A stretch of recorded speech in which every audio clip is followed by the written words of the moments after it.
In this dream, I saw a long line of people standing under a massive looming structure that appeared like a courthouse, but the atmosphere was charged with an intense heaviness, as if something powerful was about to unfold. The people were in anticipation, waiting for something or someone to appear. Then I saw a flag, waving, but torn and battered by what seemed like recent storms. And even though it was torn, it was still standing tall. The Spirit of the Lord spoke to me and said, "The elections are not only about choosing a leader, they are a call for my people to choose me, to choose truth over deception, faith over fear." As I continued watching, I saw what looked like two paths that extended out from the doors of the building. One path was vibrant, lit with a glow, a holy presence over it. The other path was dark, littered with stumbling blocks and confusion. The Holy Spirit said, "The nation is at a crossroad. There are two choices. This election is symbolic of the spiritual warfare that has been brewing, and every soul must seek me and choose which path to walk down." My heart grieves because so many are distracted, swayed by confusion and voices that are not from me.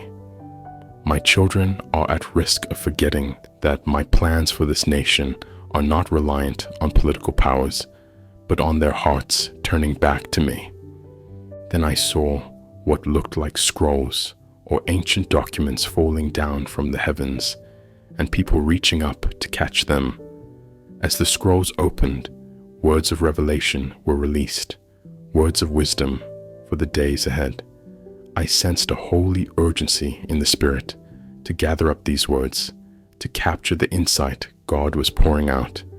Then God said, "This is my instruction for those willing to listen.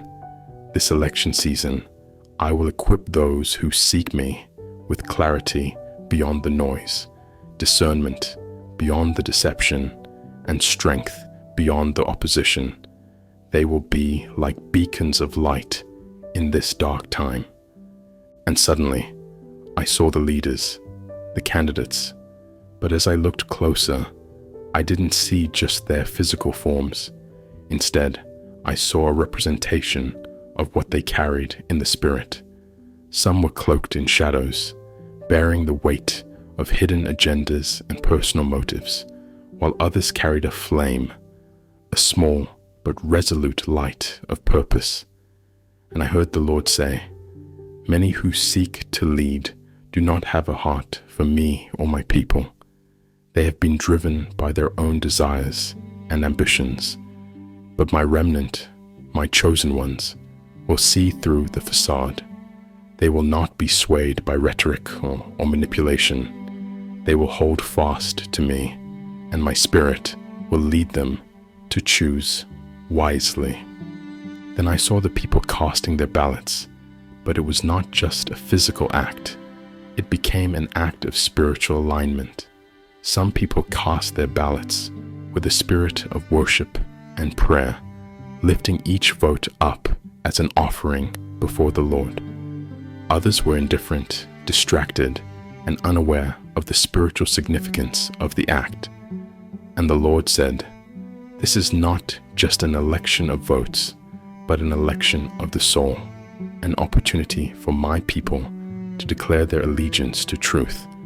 This is the hour to align with my purposes, for the days ahead will require a strength and courage that can only come from a heart rooted in me." In the dream, I was then lifted above the scene, and I saw the whole nation like a landscape, divided in places, but still whole, like puzzle pieces trying to fit together. God spoke again, saying, "A great shaking is coming, a time when I will expose corruption, lies, and deception at every level. This shaking will impact every part of life, not just the government, but the hearts of families, communities, and churches. There will be those who will fall away, disillusioned, but there will be those who, in this hour of reckoning will find new faith and will become pillars in the storm. I am calling my people to prepare, to gird themselves in my word, and to watch closely for my leading. Then I saw houses of worship filled with people on their knees, praying fervently, and God's glory fell upon them. I heard the Lord say, "In this time, I am raising up houses of prayer, houses of intercession that will be places of refuge and strength.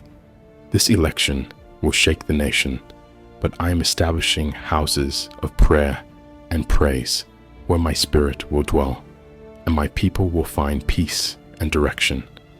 Tell my people not to be afraid, but to press into me, for I am their stronghold and their security. The battle is not with flesh and blood, but against the powers and principalities seeking to steal, kill, and destroy the destiny I have for this land. If my people will humble themselves, seek my face, and turn from their ways, I will hear from heaven and heal their land." Finally, the Lord showed me the outcome, but it was veiled, as if not yet fully formed, dependent on the prayers and actions of God's people. And I heard him say, "I have given you the keys, the authority to bind and to loose, to declare and decree in this hour. Use these keys for my kingdom's sake, for the restoration of this nation." And I knew then that our voices, our prayers, and our choices will shape this election, and the Lord is calling his people to rise up, to seek his heart, and declare his truth over the land. I pray that this word resonates in your spirit, that it stirs you to pray and seek God with all your heart as we approach this pivotal moment. God has a plan for his people, and he will guide those who lean on him in these times. Hold fast, stay vigilant, and press into his promises. Remember, God's plans are unshakable, and he will make a way